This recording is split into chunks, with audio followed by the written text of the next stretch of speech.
Hello, everybody. I'm Rebecca. And I'm Luke. And we are here today for the first ever episode of the Religious Trauma Network podcast. So indeed. We don't exactly know what this is going to look like, but this is what it looks like now. That's right. There'll be changes along the way and new formats, I'm sure, but here we are, our first one, giving it a shot. So, yay. It's so good to do this. I'm really excited that that we're doing this. I'm super excited that you invited me to participate in what this is. And that's probably a good jumping off point, because I know some people have found this because they found the website, but maybe they haven't dug around yet. So can I just ask you, this is kind of your baby in a way, a little bit of a brainchild. I know there have been other minds involved. Yes. But what is the Religious Trauma Network, Rebecca, and what are we doing? Well, I've been in the religious trauma space for quite a while, from my own journey as well as professionally. So have you and the others, Janine and David and others that are part of our community. But I kind of began to notice there's like this gap in the religious trauma, spiritual abuse space. And I began feeling like people are getting pushed into holes. They're pushed into specific corners and saying, this is how you deconstruct your faith. This is how you do it, and then you must become an atheist, or you must stay a Christian, or here's all these rules to follow, to do this, to do that, if you have trauma, you must do it this way. And I began thinking, that's an awful lot like the fundamentalism that I left. Right. The checklist of do's and don'ts and have-tos and musts. And I was like, what if there was a space that was just focused on healing, not telling me how, not telling me you should and you shouldn't. And so that's where this brainchild kind of started. Was we can all agree that we have religious trauma or we experienced spiritual abuse in our lives. That is the commonality. That is where we are all the same. And so I began pulling in other minds, other voices, other ideas, and saying, what if we did something together? And that's where the Religious Trauma Network was born, with David and you and Janine all coming together, throwing ideas, writing things together, developing this concept of we all agree that we have experienced the same harm, the same hurt. But where we are now, that looks different.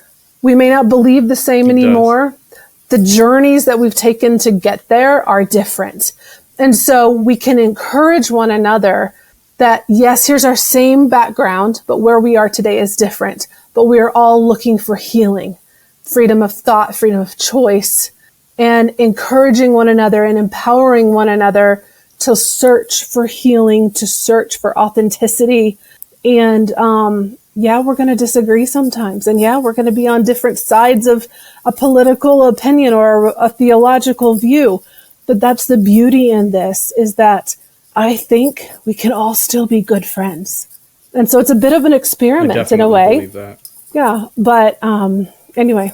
Well, I am so excited about this. It's interesting for me because in a lot of ways, through my religious deconstruction and my I don't even know what you would call it, spiritual reawakening or renewal. Mm-hmm. I have in a lot of ways felt very alone. As you well know, one of the things that church is super good at is community at the local level. And unfortunately, some religious communities will sort of set a rule that the only community you can have is inside of that community. And so when you might lose your faith, one of the very first things I think a lot of people will run into is how alone they feel. Mm-hmm. Their entire network was in that group. Now they're out of the group, and they haven't been encouraged to, nor have they practiced, making connections with people in the world. And in fact, there are often very clear instructions not to mingle with people in the world. And so it creates an almost inescapable trap of loneliness. And one day I had an idea, the light came on, that light didn't come on. That light I think is dead, but the light came on and I thought, wait a minute, I'm allowed to be friends with anybody I want to be. And so I was able to sort of liberate myself from that trap, but that didn't mean that I still had a lot of people who could understand what I was going through, who wanted to talk about that stuff. And I actually found out about you and Janine and several other people by taking a religious trauma course online. And you all were presenters. And me being the sort of voracious learner that I sometimes become, I was like writing down names and like looking people up on Google. And I reached out to you all and we became friends. And we've been friends for a while now, right? It's been a minute. Yes. And a few years. And you invited me to be a part of this. And I was like, are you sure you want me? Because we don't think the same way about a lot of stuff. Yeah. So I'm super excited to be a part of it. And I'm really grateful that you reached out. And I just would say, like right at the beginning, this thing you said about how we can be in community, we can love each other, we can care about each other without believing the same things. You are the proof of concept there because you know where I'm coming from and you still invited me to be a part of this. And I really appreciate that. So thank you for that. You got it. I'm glad you're part of it. And I loved how you said earlier, and I'm jumping back to that, was you said practiced making friends outside of our community. And I know we're not really talking about that, but that's a key element that I even today struggle with sometimes, is practicing. How do I make friends with people who don't think and look and talk exactly like me? And we live in even a political environment right now where division is actually a tactical asset of politicians. And so even if you get out of a church environment or a religious environment, you still emerge from that matrix into the matrix of the American political landscape, which is also very divisive and polarizing. And so it can be really hard for a person going through a private exodus of this trauma they've been in to then emerge into this social situation that's very much like it. And so I just think this is a really important thing, and I'm so excited to be a part of it, for whatever little part I will play. But I do think it would be helpful if we could talk about what religious trauma even is. I know there's been some definition written down. Is that something you can talk about more? Sure. It's going to be on our website under the About Us section. That'll be there. To my knowledge, there is not an official, across the board definition that everybody agrees on. Kind of people have created their own. And so this is the one that the Religious Trauma Network has developed that currently we are working from. And that is that religious trauma is the deep psychological and spiritual injury that arises from overwhelming experiences, relationships, abuses, or systemic issues within a religious context, leading to lasting adverse effects on an individual's mental, emotional, and social well-being. This trauma disrupts one's core beliefs, sense of safety, often resulting in a painful process of deconstructing and rebuilding one's identity and worldview. Religious trauma is the result of a spiritually abusive situation, system, person, experience, or belief system. And that's kind of how we've summarized what is religious trauma. Yeah, I think that's so helpful. It's interesting because one of the talking points you set out for this conversation was talking about what was a pivotal moment in our understanding of religious trauma. I'm curious about that for you. What was the pivotal moment for you where the light came on, so to speak? So for me, it wasn't this big moment where I recognized religious trauma in my life, because I first had to recognize that I had been abused. And abuse always has that power and control dynamic. And it's where they can use money, they can use information, it can be physical, sexual, emotional. There's so many different types of abuse, but it always has the abuser is somehow trying to control or usurp and maintain power over you or the group or the family or whatever it is. And so I do remember my daughter was very young. I'd been married for several years, and I remember sitting in my entryway. It had beautiful big glass doors. You'd step into the entryway, the staircase going up, And I don't remember why I was alone. It may have been a Sunday morning. And at that time, my husband would take our daughter to church because it was too painful for me to go. I wanted to, but every time I tried, I would be a wreck for the next 3 or 4 days. It was not healthy. And so I had taken a break. I'd taken a season away so I could get a church detox so that I could have this healing time.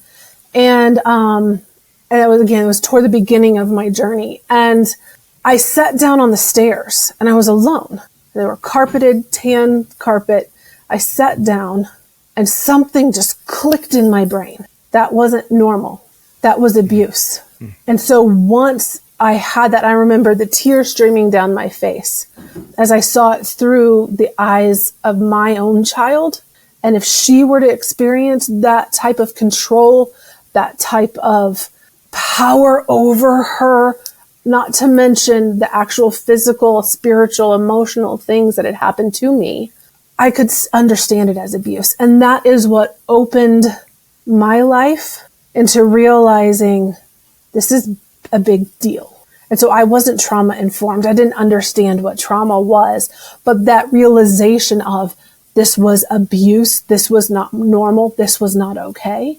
That is what led me down the path of understanding all that stuff. So, but let's flip that question over to you. Do you have a big aha moment where you recognized the religious trauma in your life? So I'm a preacher's kid. I was born and raised in the non-denominational, charismatic, evangelical, fundamentalist Christian, American Christian church. So I was a tongue-speaking, demon-casting out. Oh, you were one of them. Okay.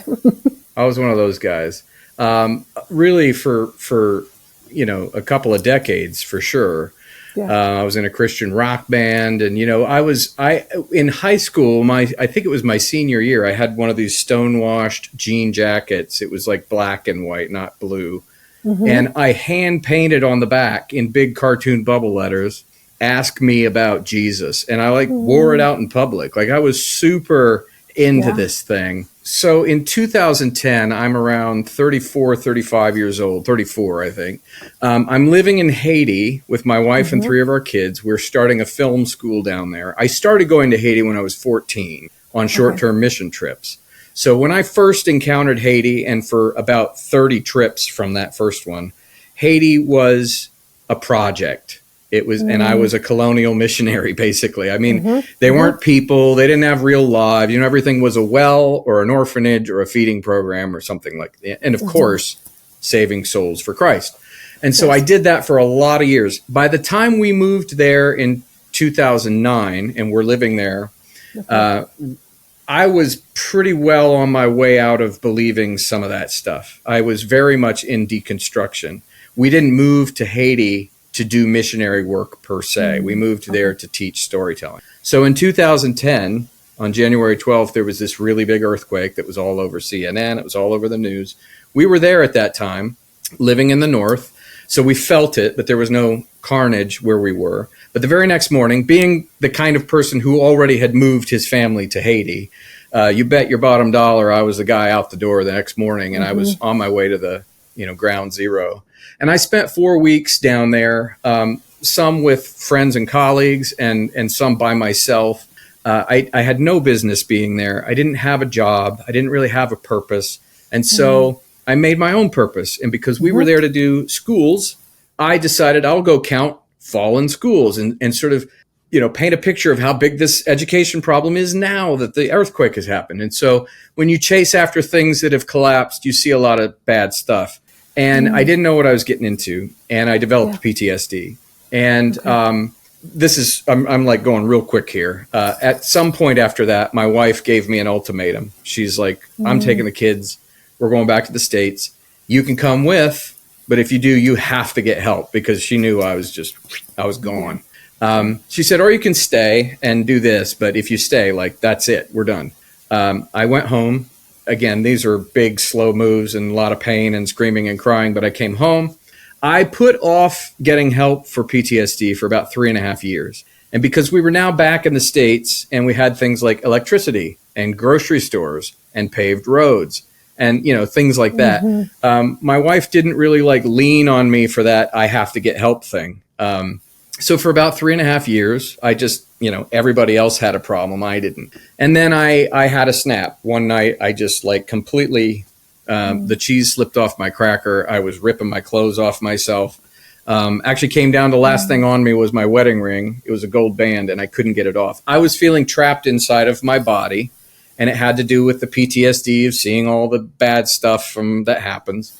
Yeah. And so it was on the other side of that horrific experience that I thought, okay, maybe I have a problem and maybe I'll get some help. Maybe. Yeah. So being a video guy my whole life, being a film lover and a wannabe filmmaker, I thought, I know what I'll do. I made a documentary about trauma and about healing from trauma.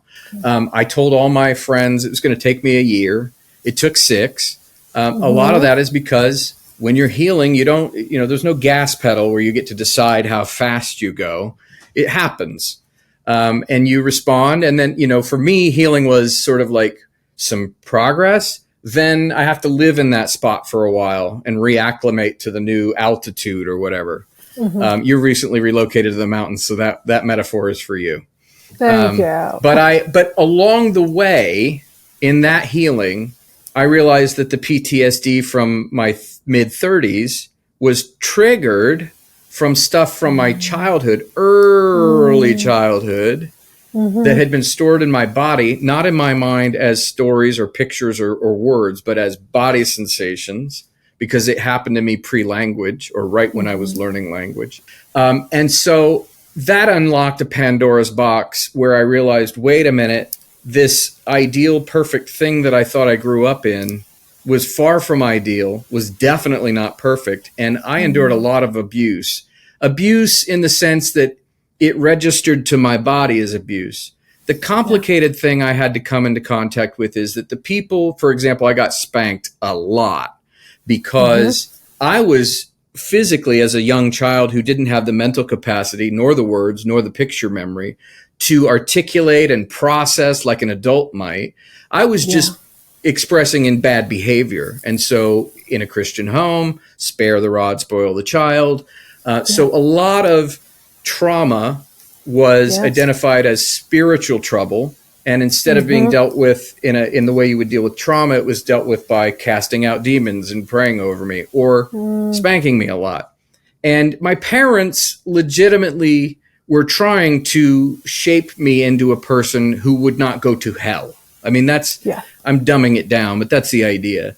So what's interesting about it is I know now, it took me some time to work through this, but I know now that they didn't come up with the ideas that were hurting me. They just believed them. And they were trying to help me while they were hurting me. Yeah. And we've talked about this, by the way. I have a good relationship with my parents still. We talk all the time. And they know I talk about this stuff, and they know I'm a part of this network. But so it was through that I realized, it was through healing from PTSD that I realized that had an earlier root. And then I started looking at that, and then I took that religious trauma course, and I started to go, I was taking it because I thought, I used to be religious, and I do believe trauma is a real thing. And so I want to take my experience with religion and my experience with trauma and try to help people. And as I was learning about religious trauma, then it occurred to me, I actually have that too. Like I wouldn't have put those words to it, right? But I have religious trauma. And so that's kind of how I came. I mean, that's not kind of, that's exactly how I came to this. Yeah. And that's why it's really important to me. So when you started this journey of looking for healing, what did you think it meant? And what did you think it looked like? And then today, how would you define the healing? When I was working on the trauma film, do I want to say healing or do I want to say recovery? Are they the same thing? Like I kind of struggle with that. Now I feel pretty clear that they are different things. But they're both sort of on the level of being like, you get to choose which one's more important or whether they're both sort of equally important. Healing for me, if you were to lose a limb and, the doctors were able to stop the bleeding and make it so you're going to survive, you're not going to get your limb back. So healing in that case is not regeneration of lost things. It can just basically be a return to stasis. to where I'm not psychologically or emotionally bleeding out, as going back to the leg example. That to me is healing. It's basically like getting you back to a place where you can move forward if you want, or stay still, but you're just not bleeding out. You're not dying. That's healing. Recovery, and I think recovery is really interesting in the context of religious trauma, because recovery is about reclaiming some essential part of you that has either been lost or locked away or restricted or prohibited. And so I think about, for example, the doctrine of original sin. Whether or not you ever had anybody hit you for religious purposes, to even tell someone that they are fundamentally not good enough for God, that something has to happen for there to be a fix, for you to be worthy or whatever. And this, of course, this is some of my interpretation of where I'm at. This doesn't apply necessarily to everyone in the network, but yes. I think an idea like original sin is psychologically damaging in a way that it can tell a young child, especially if you're learning this in your formative years, it can tell a young child that who you essentially are is blech, and we got to do better. And if you don't do better, if you can't, let God redeem you from being blech, then there could be hell to pay. And so it's got this incredibly deep, dark, psychological terror thing that happens. Yeah. Recovery in that case is trying to access a part of me that was pure and undamaged by that I believe is still in there. It's the ability to go, well, you talked about like some of the signs of spiritual abuse have to do with like thought control, right? So recovery in that example would be, I can have my own thoughts. I can trust my thoughts. Yes. I don't have to immediately dismiss them because I am a sinful creature and nothing that comes out of me could possibly be worth anything. That would be recovery from that, that thing where you're told that your ideas, your sense of self has no value. And you say, and for me, it's in my 40s. I look back and I go, as a 40-year-old, I hereby disagree with the assessment that I was fundamentally bleh. I'm not fundamentally bleh. When I look at anybody else's baby or a kitten, I just see innocence and possibility and beauty. I'm that too. So it's for me, being able to say that is recovery. Yeah. So those two things are kind of different. You could see why I think they could be equally important. What about you? Where are you with this idea? When I first began recognizing that I had a lot of boo-boos, I thought that healing just meant it got better. That, oh, sure, there might be a scar, but the scar is like a memory. And so I went in kind of with the romantic idea that healing means that if I go to therapy and read some books and, kind of change a few things, that I'm just going to be better. And it's not going to hurt me anymore. It's not going to bother me anymore. And that was definitely the romantic view. Yeah. Because that's not what healing is. But yet we kind of had that idea that it's no different than healing from a surgery or healing from a skinned up knee, or if you popped a zit on your face, like it'll eventually get better and look better and feel better. And I had to learn through many years of that not happening, that that's not what healing really is. And so today I see healing as self-awareness. It's me knowing myself, knowing my story, knowing what triggers me, understanding why I'm reacting the way I'm reacting, or being curious enough to dig in a little bit more so I can understand myself better. It's also recognizing how my behaviors and my patterns, my triggers, when I have a bad day or I don't want to get out of bed or the tears come for no reason, it's recognizing how all of those things impact the people around me. My husband, my child, my friends, the friends I don't text back for like 2 weeks at a time because I'm in a spot. And so for me, that's what healing looks like, it's this journey and it's becoming aware. Also, though, healing is gaining resilience. And resilience is something I was never taught. I had no freaking idea what resilience was. And it took Janine coming into my life to help me understand what resilience was. And Resilience doesn't mean that something bad didn't happen or that something bad won't happen again. But it's learning to gain those tools that, number one, I survived the last time. Here's what helped and here's what didn't. How can we use this again or find a different tool that can help us? But resilience also means you're not alone. Part of healing and resilience means that there's somebody that you rely on that comes to you. As a child, that should ideally be your caregiver, the mom, the dad, the person who's raising you, the adult in your life that's caring, that's present, that's with you through the hard thing. Again, as parents, we want to save our children from hurting, from having bad things happen around them or to them. But that's not reality. We can't do that. We're not Superman. Like, we can't just rush in and protect our children from all the bad things.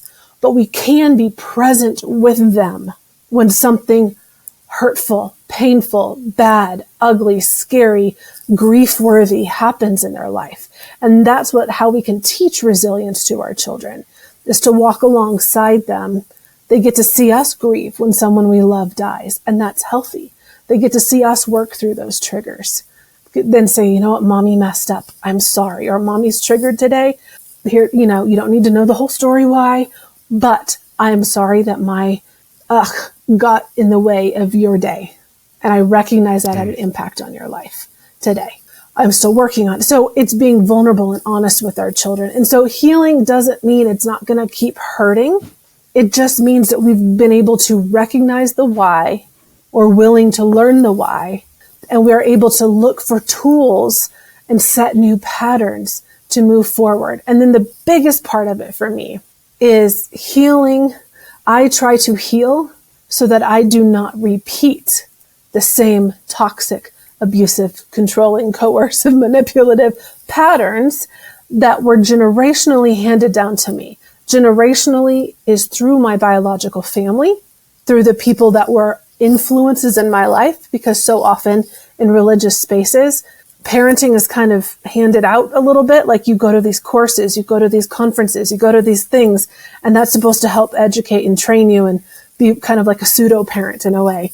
But then there's also religious generational patterns through your denomination, through whoever your pastor was, your Sunday school teacher. And so when we heal, when we focus on ourselves, and this is why the Religious Trauma Network to me is so important, is because we're focusing on healing, not just starting something new. Individual healing comes first before anybody dares start a new way to minister, a new way to do this, a new way to do that. Because if we are not healed, if we do not have that self-awareness and those tools, the resilience and the toolkit that we need to help manage ourselves, we will repeat the same harmful patterns that we're trying to get over. So you talked about the kind of healing almost as a responsibility, not just an opportunity to help yourself, but as a responsibility to, for the people around you, that sort of thing. I love that. You talked about this earlier in this conversation. You talked about your inner child. I have conversations with my inner child on the regular.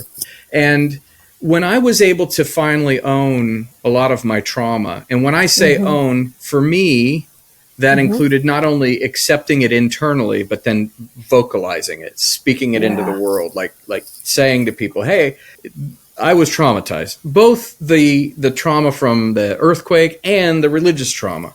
There's a sense for me that part of my healing has included the need to say it happened. And to know, like, I'm saying it happened at a time when some of the people who did it to me are still alive to hear that. So it's not just an easy thing to do. No, and to figure out how to do that without cannibalizing the people that I love. And that's why it was important. You said it earlier that your parents were doing what they were taught to do. Absolutely. So that's why that is important. Yeah. Yes, there's a component of doing it for your loved ones that comes with healing. But my inner child, one time, he kind of like reached up and tugged on my shirt and was like, hey you, hey me, hey old me. He told me that he was really grateful that I had owned and admitted, and sort of vocalized the trauma. because it made him feel seen. It made him feel like he wasn't crazy. Yeah. Because essentially when you stand up and own it publicly, you're saying to your wounded self, like, I take that part of me seriously, and Yes. I'm telling everybody what happened to that part of me. So there was this moment where that part of me was thanking me for that, but then he came kind of soft with a little bit of a discontent, a displeasure. And he said, I'm paraphrasing, right? But it kind of went like, if you lived in a community and there was a lion jumping out and eating people, and for a while nobody knew what was happening. People were just disappearing, or you would see remnants of people. Oh my God, like some horrible things happening. And there comes a moment, and this would be in the metaphor, this would be the moment of recognizing my trauma, owning my trauma, where I figure out that there's a lion eating us. I go, this isn't some specter. This is a very real world thing that's wounding us, and it needs to be called out.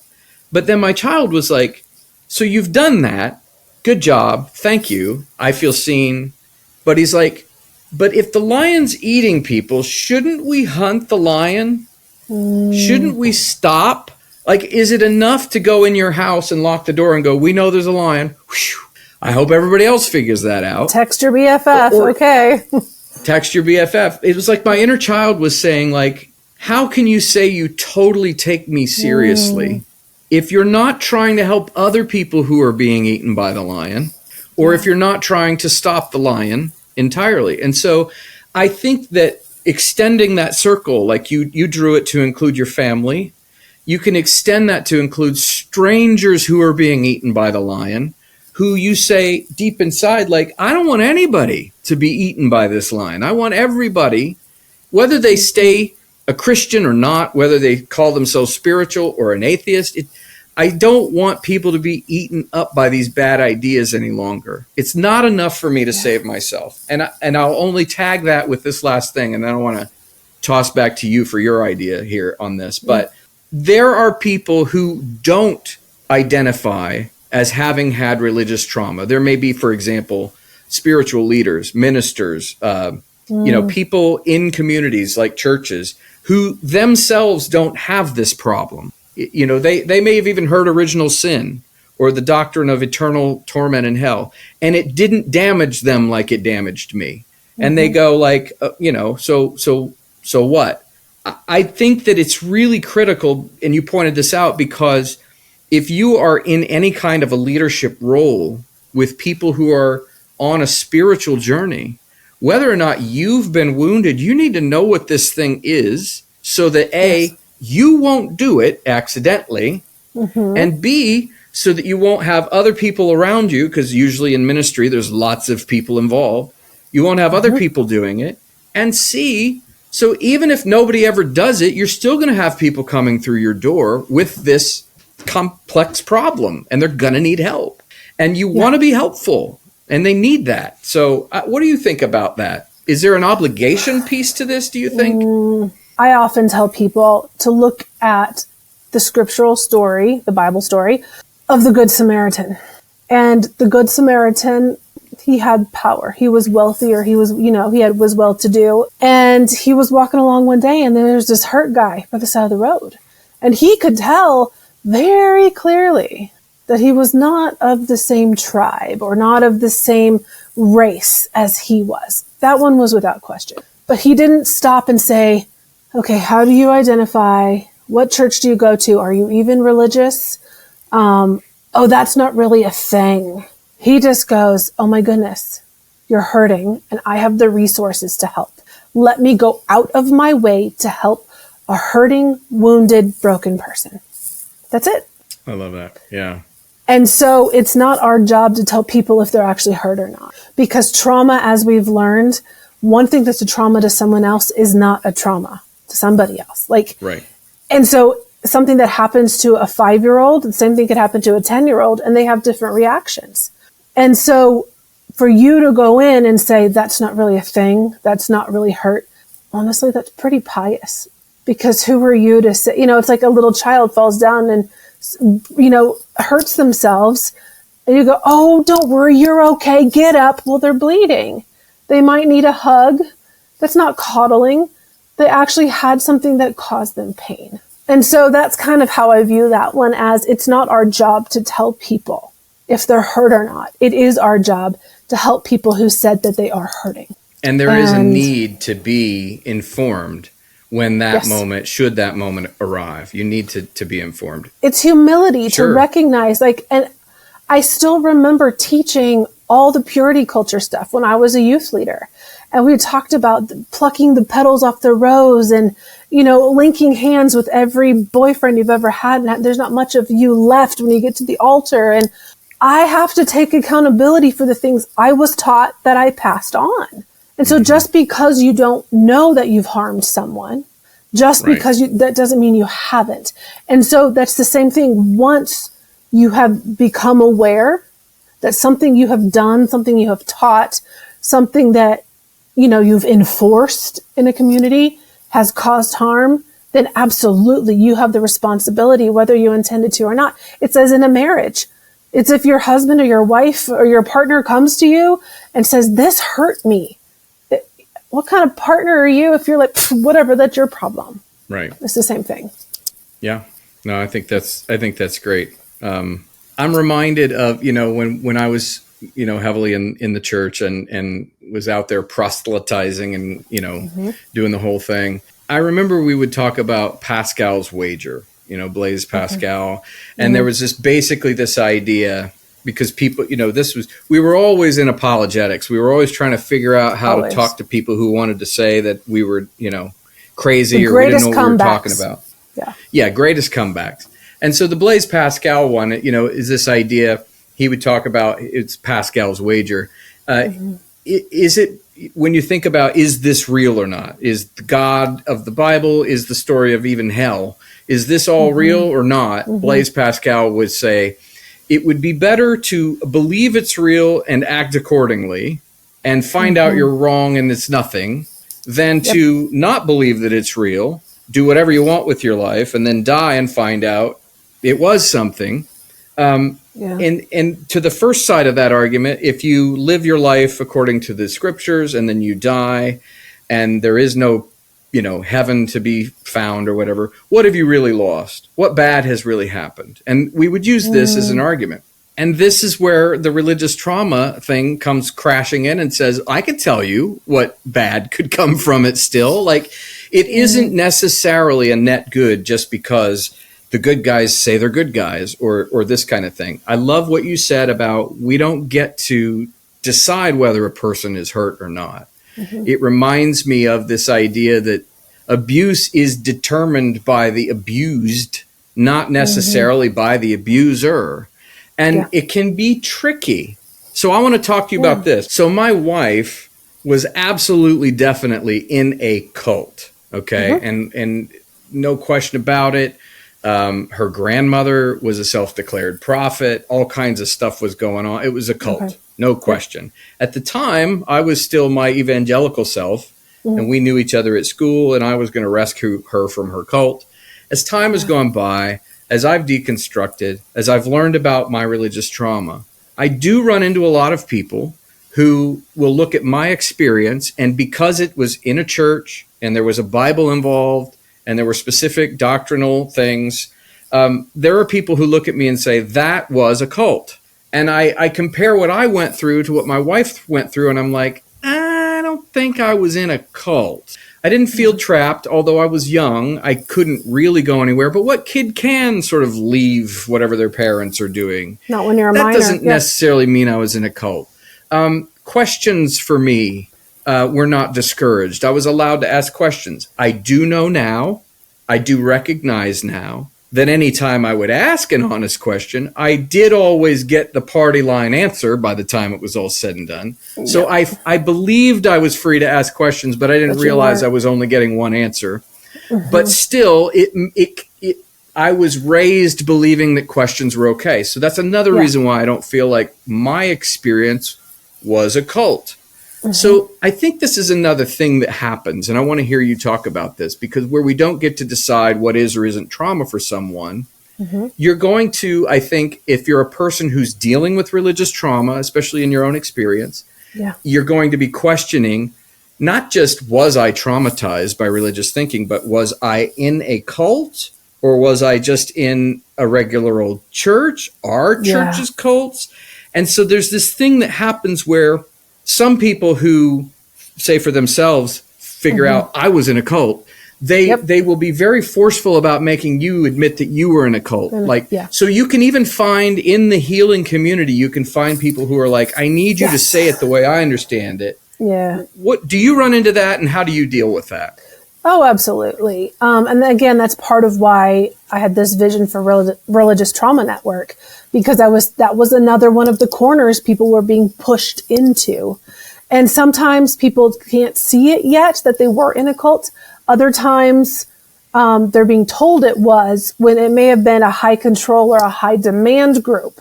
And so, honestly, I believe in the world right now, cult is being redefined. Because before we saw it as David Koresh and drink the Kool-Aid, and, you're wearing robes and saying chants, and it's very, more clearly something occult based. And so that's kind of how cult was viewed. Because even as a child, I remember people telling me that I was part of IBLP, Bill Gothard's organization. And I remember family members even questioning, is this a cult? And we were taught how to say, well, we're not a cult because, and I look now and I say, which feels a little culty. And now I go, oh, actually, yeah, it was a cult. And so the very basics were a good place to start. And the book I'm currently writing, I just finished the whole section on this, so I can't quote it all verbatim, but a good starting point is actually Steve Hassan's BITE model of authoritarian control. And it's a starting point. And that would be BITE, behavior control, information control, thought control, and emotion control. Are your behaviors, must you behave a specific way to stay inside that community or that group? What happens if you behave differently? Information, are there only approved sources? You could only read, from these authors or from these organizations. There's no TV, no radio, no this, or only that one program, or only that one. So there's lots of guidelines and rules and structures around where you can get your information and the type of information that you can read. Can you read varying thought or not? Thought control. The first thing that always comes to mind is take your thought captive, lock it up and throw it away. That was a Bill Gothard thing. We had the scripture verse about taking our thought captive for Christ. But we are taught that even our thoughts can be sin. Your thoughts can break God's heart. And so thought control is that, as well as it ties into what I believe about politics, what I believe about God, what I believe about all of these other things. We're not even allowed to explore in our minds something different than what we're taught in the community, the group, the home. And by home, I do mean sometimes there are small family cults. And then emotion control. I was taught that anger was a sin and that it was wrong for me to feel anger. So as a child, you could get whatever your sibling does to you and you feel angry, mommy, mommy, mommy. Well, he gets in trouble and you do too because you felt anger. And so our emotions are controlled either in the sense of these hyper emotional worship type services where we are hyped up and our emotions are controlled and we're manipulated in that way into believing something or doing something or giving money or volunteering or whatever it is. Or it's the emotion control of we're not allowed to have certain emotions or only certain emotions are permissible. And so that's a really great place to start if you're questioning, is this a cult or was this just another church? But then look to the leadership outside of that. Can you question the leader? What happens if someone questions the leader? Can you even access the leader? Are you able to schedule an appointment and sit down and talk to someone about your concerns? Does everybody look the same? Does everybody wear the same type of clothes, listen to the same music, go to the same places? Is there any diversity on any level within that community? I'm trying to think. There's so many ways, but those are the first ones that I would come to that would say, is this? And so there is a difference between cult and high demand or high control group. I also think for my purposes, and I don't know if you agree or not with this, but I think for my purposes, I still don't feel, for me, I still don't feel like it's ultimately too important for me to call it one thing or another. I know what the trauma was. I know what the damage was. Yeah. Whether it happened in a Ford Explorer or a Chevy Malibu, it happened. And so the container for me, some people, I think, knowing that and defining that and declaring what it was would definitely be very helpful for them. Yes. But for others like yourself. For me, but for me, I would say it doesn't have to be a thing that you get stuck on, because I know there have to be other people, because we all run into people like us out there who are also like, that's a place where I'm stuck. I don't know if I was in a cult or not. And to that person, I would just say, you get to decide whether that matters to you or not. And I would say, why does it matter to me? Ask yourself that question. Why does it matter? What will this change? How will this impact me going forward? And so just really kind of dig into that a little bit, if that is something that you're questioning. And your response and my response, it's okay. And that's the point. Like your journey, I don't need to know if I was in a cult. Mine, I would recognize, several different cults have impacted my entire life.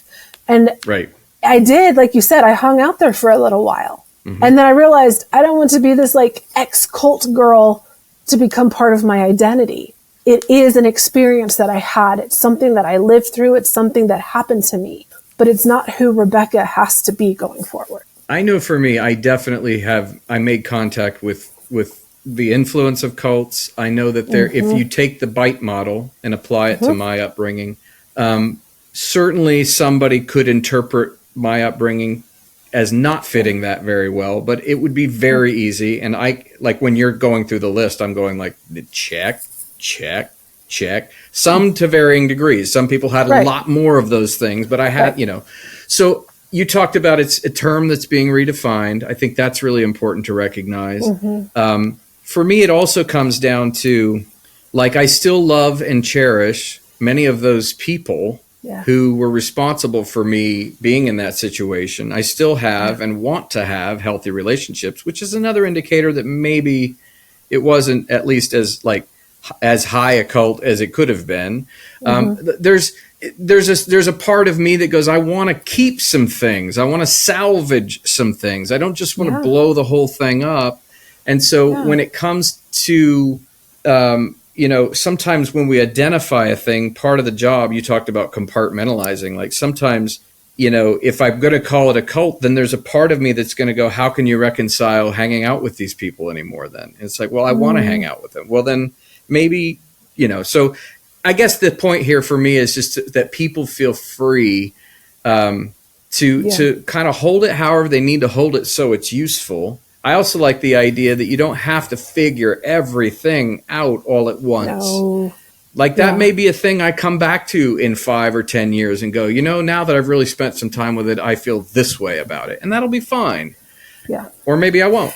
If you realize you were in a cult or not, if you realize it had cult-like tendencies, if you realize it was a high demand group, if you realize it's just a church, again, we're labeling, we're putting it in a box to make sense of it as humans. Some of us, like me, that was helpful for me. For you, not so much. If you want to keep relationships with people who mattered, who poured into your life, who was your music teacher, your Sunday school teacher, your best friend in high school and college, but you're on the different pages now, that's okay. If boundaries are in place and boundaries are respected. And that's the point of this. Often, estrangement or loss of relationship happens. It does. When we're processing, when there's words like abuse, neglect, those things come up. Often those relationships, they cannot be mended unless the people who've caused the harm come forward and take responsibility and do the right steps for reconciliation, which I don't see super, super often, especially with severe abuse situations. But then again, it is the victim's choice, and there is no guilt or shame put on them, whatever their choice is in those situations. But I still have friends from way back when, and we're not on the same page. I have friends coming forward that we're not on the same page, new friends that I've made, whether it's politically or am I Christian, am I not Christian? What do I believe about this theology or that theology? Like you mentioned atonement theories and original sin. And I have friends now all over the place on all of this stuff. But what we can come back to, and even as I've coached, usually women, they'll say my husband and I are not on the same page anymore on these beliefs. So how do you navigate a marriage where you and your spouse or you and your partner are not on the same page anymore? Because when we got married, we all checked all the same boxes on our little lists. And if he believes this and loves children and wants to be right. So now that we're not, what do we do about it? And so whether you're trying to maintain relationships with people from your past or there's people in the present, I just look at what are your common values? Are your morals and values aligned? And can boundaries be respected? And a key part to boundaries is if you're the one who sets the boundary, it's your job to keep that boundary. Such as we don't talk about vaccines and presidential elections at Thanksgiving dinner table with all the family. Right.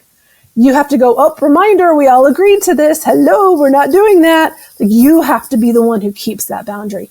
And so it can be healthy. Not it always is, but it can be healthy for you given the person, given the situation. And it is possible to have good friends from the past, from the churches, from the ministries, from the programs where you participated in that you no longer believe in. And Absolutely. Yeah, so we don't have to lose relationships, but what I see is more common than not. It's the people from our past who can't. They can't stay friends with us. Right. It's not us who are not willing. Oh, yeah. And a big piece of it is, and this was a huge moment for me in my journey, because at first it was like, the lion is here. We got to tell everybody, we got to stop everything. And I got to go out and I have to, and while I still do that, I want to be part of the solution, not just screaming about the problem. Yeah. Definitely. And it becomes this weird, because I have a right as the person who survived these things to speak about them because this negatively impacted me.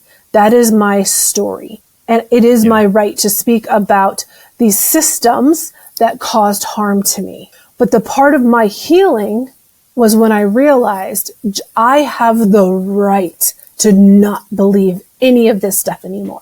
I have the right to not participate in these systems that have created harm. But the people I'm leaving behind have just as big a right to believe those things and stay in those systems. Now, I can say, here's my story of how it caused me harm. But if I truly believe in freedom of choice and freedom of thought, that whole BITE model, if I believe in those freedoms, then you have the freedom to believe something that hurt me, that hurt people I care about. And so when I had that realization, that's when it became, okay, how do I become part of this solution? Not just screaming, there's a problem, these guys are bad, run away, this is horrible. How do I create solutions? Yeah, I love that. I also think, that, in my healing journey, and I've heard a lot of stories from others, that one thing that can really add an exciting dimension to healing is when while you're healing, you're also helping other people. Yes. Whether that's with their healing or their recovery or their escape or just you're just not judging them while they're going through some of these really tough struggles. Because sometimes deciding whether to unhook from an ideology isn't just as simple as, am I going to unhook from some ideas? It's, am I going to unhook from a lot of people, a lot of invested time and energy and resources. Maybe they know secrets that I have. And there's so much. And it's scary. It's really scary. Or can so be. Many of us, if you're in ministry, that's been your life. That's where you get your money. That's how you support your family. Yeah. That's been your career. Absolutely.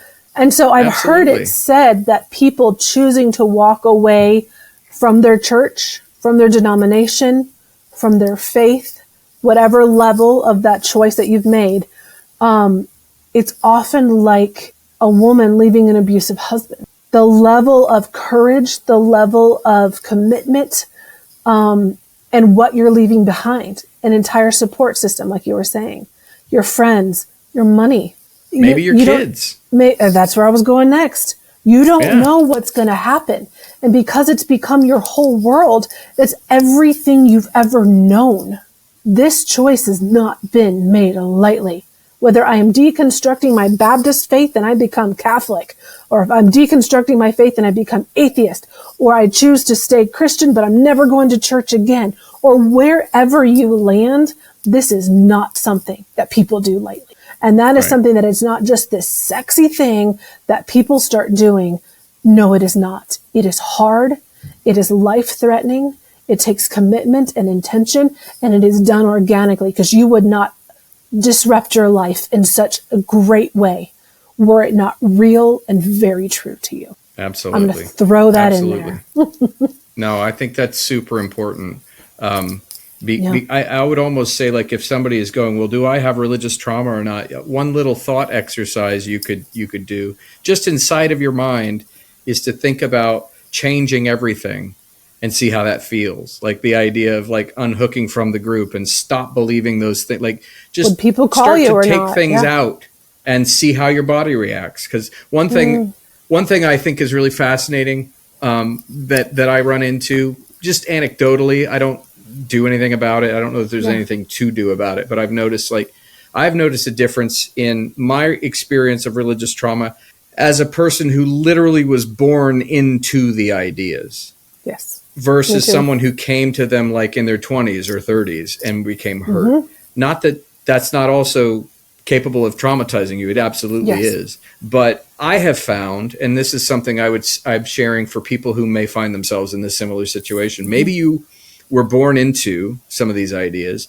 and you are, in your view, you've experienced a lot of healing and recovery, and you know, there's a lot that's great, but like you talked about, you might go, but it's still really hard, and I feel like I should be over it by now. To those people, I would simply say, some of these ideas that come in at that early of an age, they really do become a part of your physical body. You could take them out of your brain as ideas, and your body will still feel repulsed or uncomfortable, or you know, you'll have phobias or impulses or urges that are like, whoa, like I don't even believe this anymore. And I am 49.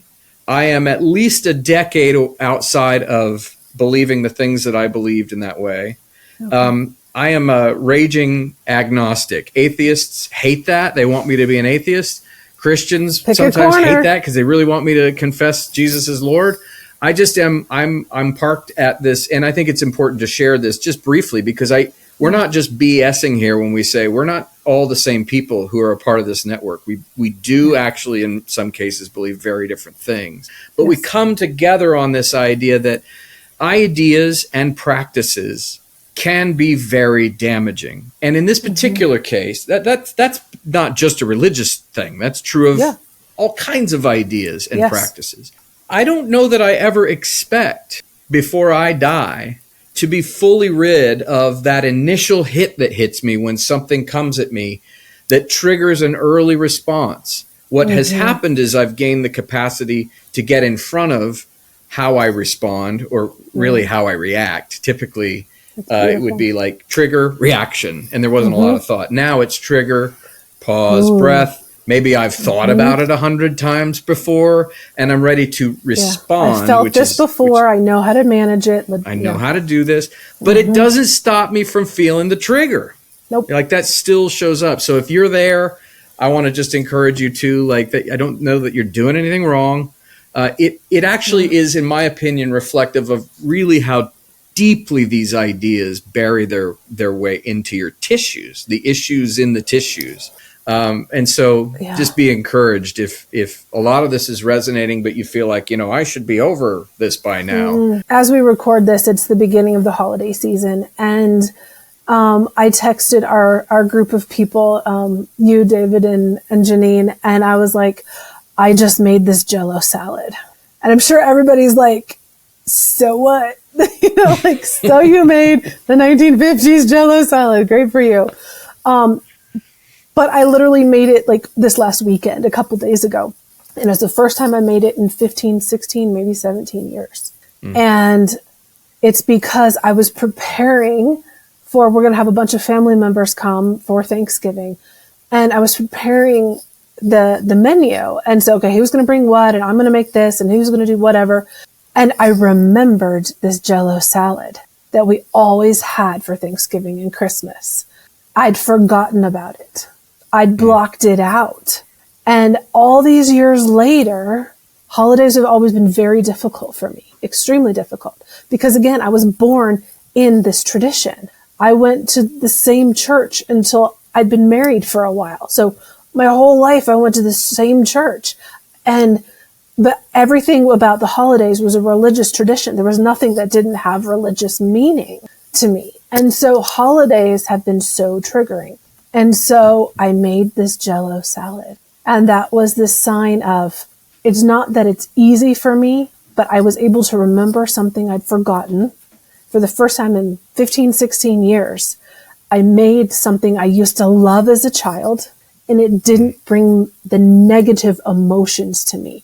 I remembered the hurt. I remembered who used to make it and the hurt that that person caused to me, but I was able to make it and enjoy it.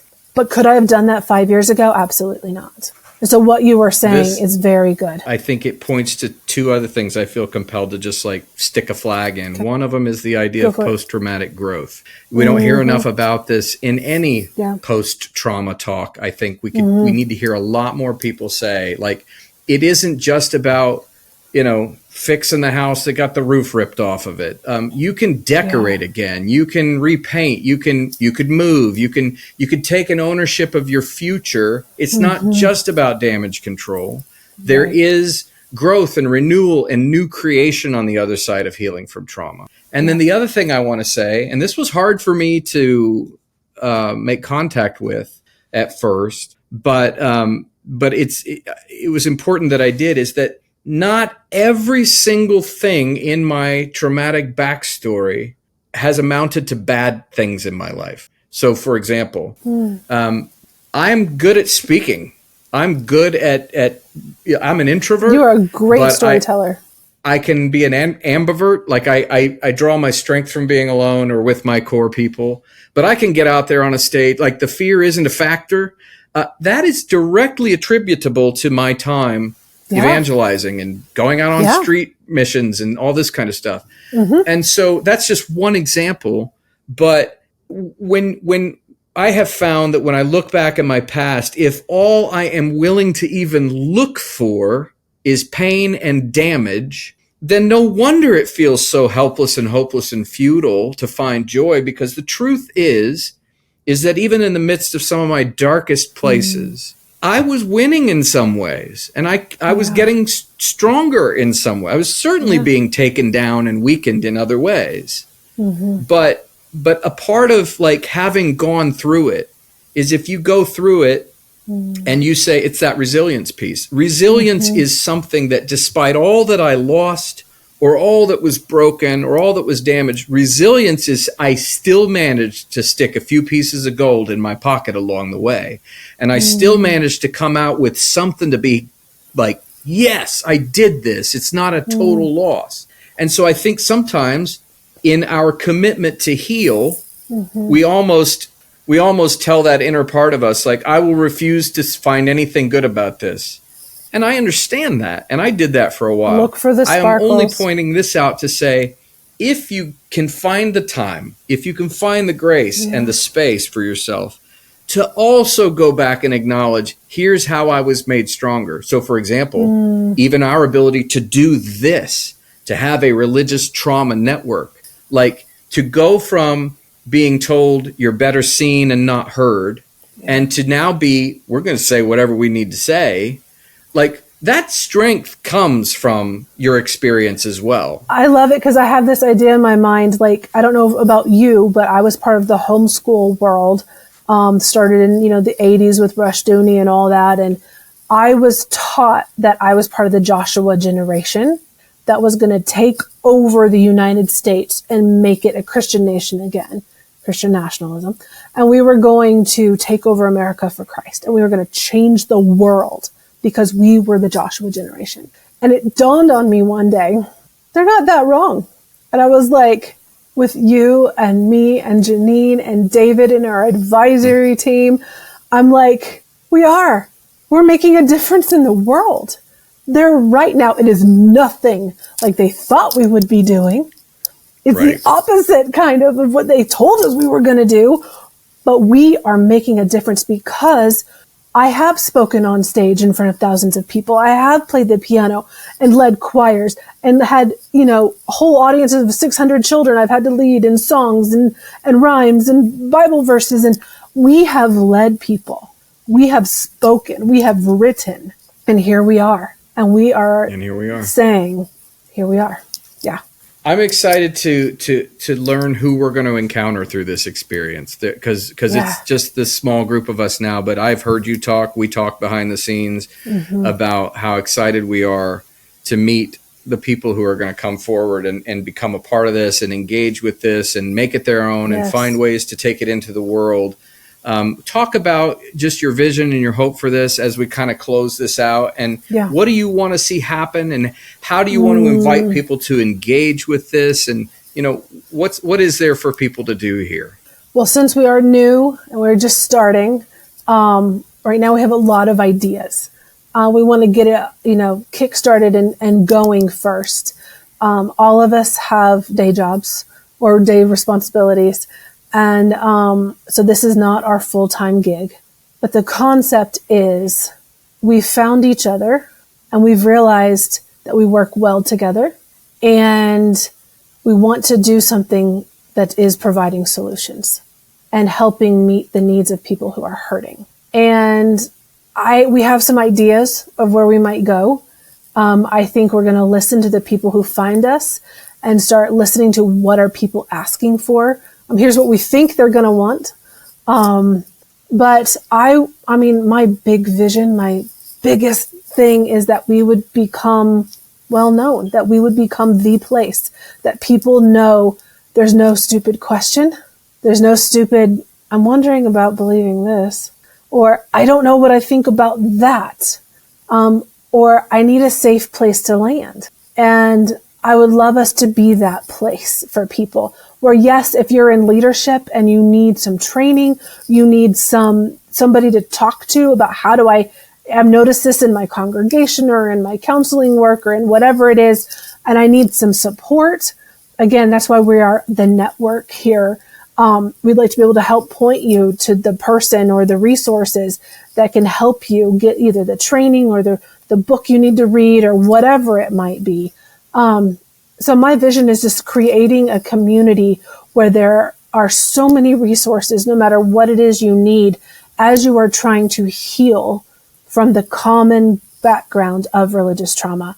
And I also see this as a very diverse place, and diversity in the purest sense of the word, which means it's not just the colors of our skin. It is diverse thought, diverse ages, diverse, you keep going down the list. And so this core group of people that we're starting with, it may change and morph over time. And like we've said, we all have different backgrounds. There's people with different ages. There's people with different beliefs right now that we're starting with our core team and as well as our advisory panel. And I think it can show us again that people have tried to divide us our whole lives and tried to say it's us versus them our whole lives. If you don't believe this, it's us four and no more. You can't hang out with me if you don't believe like I do. And I'm hoping we can show people that doesn't have to be the case, and that we can all love one another and build a community on the commonality of we've been hurt and we're all searching for healing. And sure, I got big plans, big visions, some ideas, but ultimately we win if we create a safe community where people can be different, ask questions, and find resources that can help them on their journey, that empower them to think for themselves, gain new knowledge, make those decisions, just figure out what they want to believe or who they are, and ultimately have a community knowing the biggest thing is you're not alone and you're not crazy for asking these questions or thinking those thoughts. So, yeah. So good. So good. If you met someone who was just starting this whole, I think it's religious trauma, what would you tell them as someone starts this religious trauma healing journey? I think, like, for me, the biggest personal accomplishment that I was able to achieve that I still kind of hang all of my ability to heal on. I would point to that and say, I would almost point to that as like a true north. Like, if you can get to this place, I think everything else will kind of take care of itself. And the place is this: I trust myself. And that's everything, because you're not going to know if you're doing it right. And you are going to make mistakes. I don't mean mistakes by some book. I mean, you're going to do things that don't prove to be helpful for you. You will do things that will feel like a waste of time when they're done. Oh, why did I even go there? You'll try to reconcile with someone and they won't have it. And they'll slam the door in your face and they'll hate you more than you thought they already did. And like, there will be a lot of points along the way where this won't look like a good story, because trauma does suck and it's really hard. It's not just a word that we go like, trauma means struggles. I mean, trauma is actually really, really difficult. Yeah. So I would just say, if somebody's like, where do I start? What am I aiming for? What should I use as a measure? I would say if you spend the early time, your earliest attention and energy doing whatever you've got to do, and I can't tell you what that is or how long it will take, but to get to the place where you could sort of look yourself in the eye or psychologically look yourself in the eye and say, I trust myself. Because part of the problem with religious trauma is your trust has just been shattered. It's been shattered in all these people who were supposed to be literally shepherding you. You think of a good shepherd and they're taking care of the sheep. Speakers of truth. And yet your shepherd was hitting you with the staff. Your shepherd was choking you with it. Letting a wolf in occasionally or whatever. So your trust has been shattered. But before they broke your trust in humanity, a lot of times, I know for me, they broke your trust in yourself first. Yeah, you're desperately wicked. Which is the whole, you're not good enough to have good ideas. You're not trustworthy. You're fundamentally, your goodness is a filthy rag. Yeah. You're a filthy rag. So they start by taking away your ability to trust yourself. And then the next phase, which is the entire rest of it, is destroying your ability to trust in other people. And so for me, I think the first thing I would say that a person should, maybe ought to think about wanting to recover is the ability to trust myself. And when I say that, here's kind of practically what that means. It means I say to myself, I know that when I mess up, because I will, and that's not because I have original sin, it's because I'm human and humans mess up. We try things and some of it's not even a mistake. It didn't pan out, right? Yeah. It's not right or wrong. It was different. It just that's the way it is. Yeah. Those things, you can count on those things happening for the rest of your life. What you need to be able to do when those things happen is say, will I recognize when I've made mistakes and will I try to correct for them to the best of my ability? Will I cut myself a lot of slack? Will I give myself grace? But it's not just, will I be permissive? It's also, will I be tough on myself when I need to be? Will I demand something good of myself? Like, there are plenty of times where I could have been like, these people hurt me and I'm going to make them hurt. No. But part of trusting myself is going, I don't heal by hurting people. That's not what I'm here for. So trusting myself is saying, yeah, I can hurt them, but I don't want to hurt them. That would be like what they did to me. And I'm not like them. I'm like me. I recovered my goodness. So learning to trust yourself is learning to like take ownership of yourself, take ownership of your journey, and give yourself the grace, give yourself the forgiveness, and also be a little bit of the disciplinarian that you're going to need so that you don't go completely off the rails in either direction. And fundamentally, I really do believe that every single person has the capacity to do that if they want. They have the capacity to trust in themselves and figure it out. The community is really going to be helpful. I know you would probably agree with me when I say, I wish like heck that I had this resource when Oh, I yeah. was going through my deconstruction. I did Nothing not. existed. No. Nothing existed. We did a lot of this alone. Yes. This is part of the reason why we're doing this, because we're like, Absolutely. that part sucked, and we're not going to have that. Exactly. And that the existence of this trauma network, religious trauma network, the existence of it, for me, is an indicator that you trust yourself. And whether you think of it that way or not, you went out on a limb and you said, like, and you use that simple thing that even parents do, whether there's religion involved or not. Like, what happened to me when I was parented that I didn't like, and I'll correct for it by not doing that to my kids. It's literally that. So I think that's the big thing is do everything you can to get to a place where you trust yourself and in a way rely upon that trust. And then as soon as you get there, or I would even say while you're doing that, also, because you can do more than one thing at a time, also reach out and make contact with people who might be good allies for you, because you are going in. Part of trusting yourself is knowing that you're not going to be able to carry your own weight some days, and you're going to plan for those days before they come by making friends, connecting with a network, even getting a few people that I would say you can explicitly ask them, can I put your number on a call list? If like because I have you, all of you here at the network are on my call. I asked you, can I put you on my list of people I can call if my parachute is not opening and I need help? And you all said yes. And of course, we knew each other a little bit before I asked that. Yeah.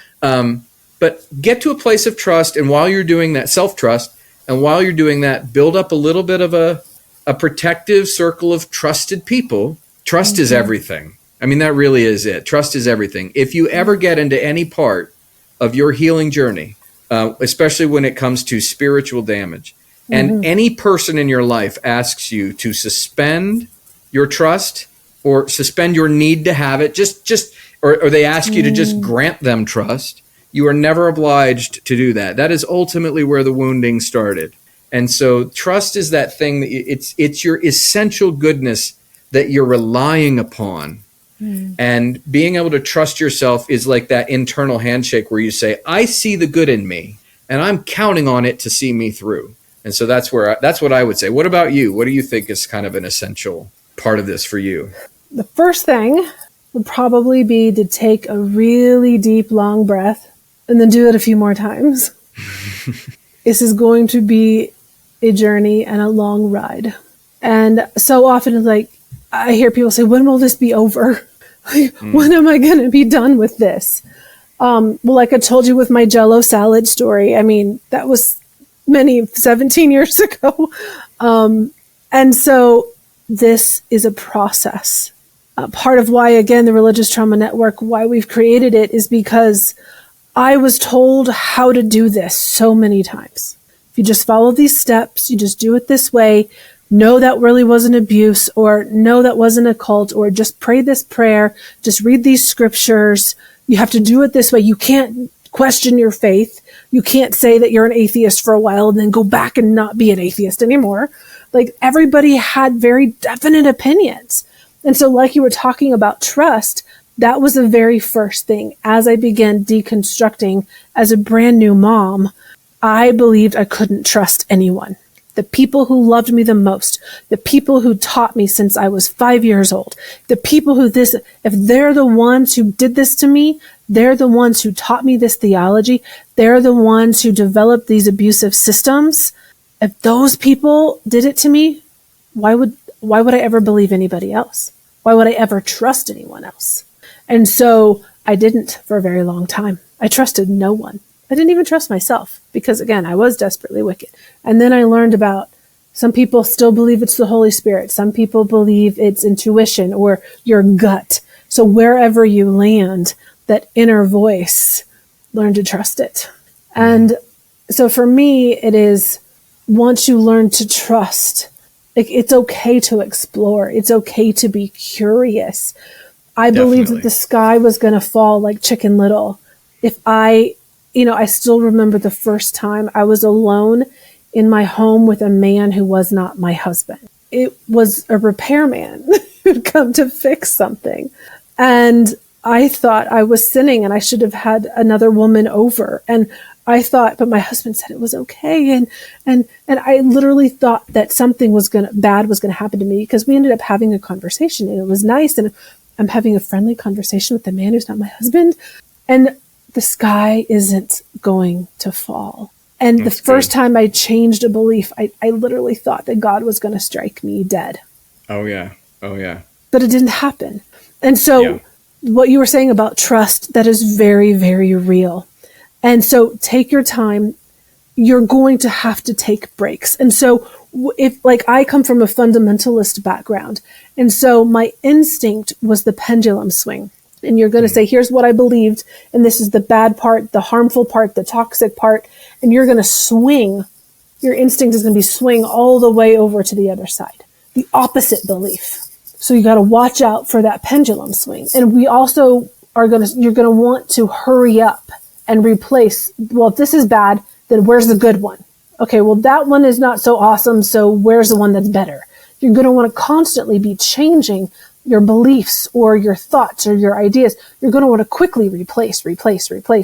Now I've reconstructed, which is a word that I'm very careful to use, because then we reconstruct this whole system. And what's going to happen in another 15 years or 10 years? You might have to deconstruct again. So we need to very organically and carefully, without rushing, to hurry up and replace something that caused harm. Oh, that's better. And so I say a lot of times people stop at grace. When you leave a fundamentalist background or a controlling background, grace is a breath of fresh air, and it's necessary to get there. It's important to get there. But people stop there because it feels like, well, that's still within this theological boundary that lots of people are, and so we stop at grace because so many times that's all we can handle. And so if you recognize that this is a long process, it's okay to change your beliefs when you receive new information. And then don't just rush to replace. Take your time. Do lots of research. And then take breaks. Stop for months at a time. Stop. I'm not going to change my belief or read another book for 3 months. So anyway, that's kind of where I would go. Of course, there'd be more, but that would be my first, right out of the gate, instinct responses for someone. Love that. But yeah, That's and of great. course, follow us at Religious Trauma Network, because we're not going to push you in a corner, but we want to be with you as you heal and help you explore and become the person that you, and I would still say, are designed or were meant to be, as you autonomously make these choices without coercion. I love it. Yeah. Cool beans. Well, I thought this was a really lovely conversation. I think it's, I'm smart enough to know because, and I know you are too, because we've both been down this road. Again, if we had something like this to listen to, it would have been really helpful. Had I had the Religious Trauma Network when I first started my journey, I would have been skeptical. I would have been very cautious. Oh, definitely. I wouldn't have believed, well, what are they doing? And I don't understand. And so I hope that over time, though, we're able to create resources and point you to people, no matter where you are, no matter what religious background you're coming from, that we're able to provide resources that help you along this journey of whether it's deconstruction, coming out of spiritually abusive beliefs or theologies, or if you have experienced religious trauma, we want to be here for you. And I know there are people who are going to be tagging along who love someone who is experiencing religious trauma. They're here to learn how to be a better support to someone who may themselves not even acknowledge that they're under, a religious trauma experience right now. So everybody's welcome. You don't have to say you have religious trauma to be a part of the conversation. Or the skeptics who still say it's not a thing. Yeah. Who still say it's not a thing. Yeah. But I think it's great. I just want to thank you again for inviting me to be a part of this. Absolutely. And I'm excited to see where it goes. So me too. What can people do from here if they've seen this and they want to make contact? How does that work? For sure. So we do have our website, which is religiostraumanetwork.com. And then for right now, we're over on Instagram and Facebook. and you can connect with us there. If you go to the website, you'll really learn a lot more about who we are, our platform, some of the core values and our guidelines for social media and all those things that we have very intentionally created to help make this a safe and supportive healing space for everyone. And resources that we've all kind of touched along the way at various times. Like we're the whole point right now. I do think, I know we've talked some about maybe one day there will be workshops or conferences, or we'll speak at churches and help inform. Currently, we don't have all of that, but we are sharing resources that we think would be helpful. There's a lot of good stuff out there. There's a resource page, and then if you click on each one of our bios, you'll see individual recommendations from each one of us. Because as we go along, you'll see how unique and individual and different each one of us are, and in our personalities, as well as where, our beliefs and what has supported us, what's helped us, and what's not. So, our individual bios and our resource page are there for you. Awesome. Alrighty. Thank you, guys. Right. And I look forward to healing forward together. Love it. Thank you.